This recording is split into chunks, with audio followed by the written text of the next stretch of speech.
Batman and Joker team up in Batman White Knight issue 8. In the Batmobile, Batman witnesses Jack become the Joker again, saying Batman is better to have the Joker than Jack right now as he wants to deal with the Neo-Joker. A mind-controlled Bane arrives to stop their car as the other controlled villains arrive to deal with the rest of the GTO. Dick meanwhile is almost through the tunnel to the cannon, and as the heroes all converge on the island cannon, Mad Hatter says Neo-Joker needs to keep them away from the cannon. The Batmobiles begin to be picked off one by one, but Batgirl gets to the cannon with her tumbler's bridge launch function, which propels the car right into the cannon. She immediately is attacked by Poison Ivy, who begins to choke her. The villain is stopped by Victor Freeze, who came with Batgirl and is going to fix the cannon. As Victor frees Batgirl and Neo-Joker and Mad Hatter escape, Batman arrives with the Joker, who lunges at Harley, knocking the control device and the Clayface brain from her hands, causing the mind control to fade from the villains and Clayface to regenerate. The regenerated villain comes after Joker for killing him in the first place, and as the giant Clayface comes for them, Batman gives Joker the keys to his car and he and Harleen escape. Jack regains control and talks to Harleen, saying she was right about him and she saw the good man deep down. Thanking Harleen, Jack says that he's glad he got to fall in love with her all over again as a normal man.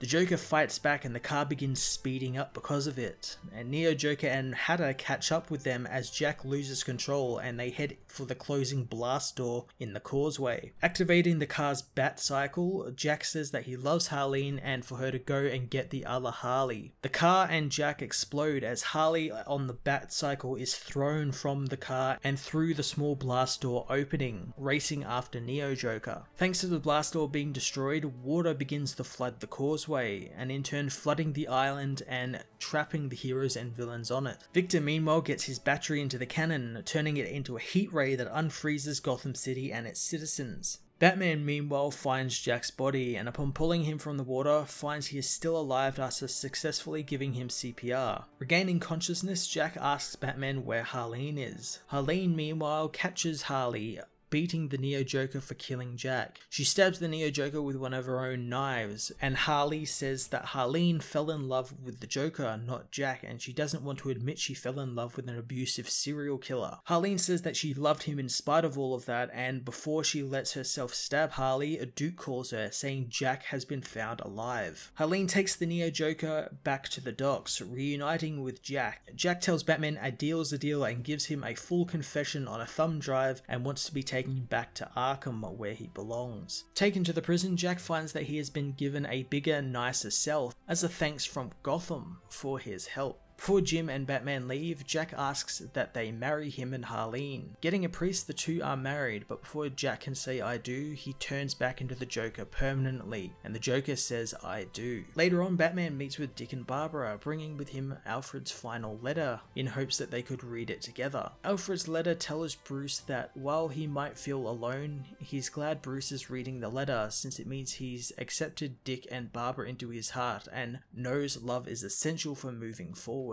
Later on, Jack's confession is shown all over the news, and while Duke says while Jack was lying, he was the only one willing to help with Blackport and its people, and he doesn't regret him doing that. Harley meets with Batman, who says he knows about the pills Harley was feeding to Jack, and that she was the reason Joker broke out of Arkham the night he took the pills in the first place. He says everyone thought Jack was Gotham's White Knight, but really it was Harley. Harley compliments Batman for finding out, but he reveals that Jack told him, making her wonder why he didn't say anything to her. Batman asks why she did it, and Harley says that someone needed to break the stalemate between Joker and Batman before the city was destroyed and ripped itself apart. And if the city was going to condemn Joker, they deserved to know Jack Napier before. Batman asks about Joker's old cell and how Jack said he found the Joker there and if Jack will ever come back, but Harley leaves without saying anything. At the GTO base, Batman meets with Jim, giving him the keys to all his Batmobiles, saying the GTO need them and he should have shared his technology long before. Batman sits down with Jim and admits that he enjoys hurting criminals and finds vindication in being as brutal as he wants to be. Jim says that Gotham still needs a Batman, and while he might have gone off the rails this time, he won't regret the good both Batman and he does. Batman says that he needs to tell the city who Batman is, and removing his cowl, Bruce Wayne tells Jim it's the only way way he will ever fully trust him. Batman White Knight issue 8 saw this amazing series from Sean Murphy come to a fantastic ending that both ties up a lot of the big plot points this series brought up, but also left enough room for a sequel, which we may or may not be getting soon if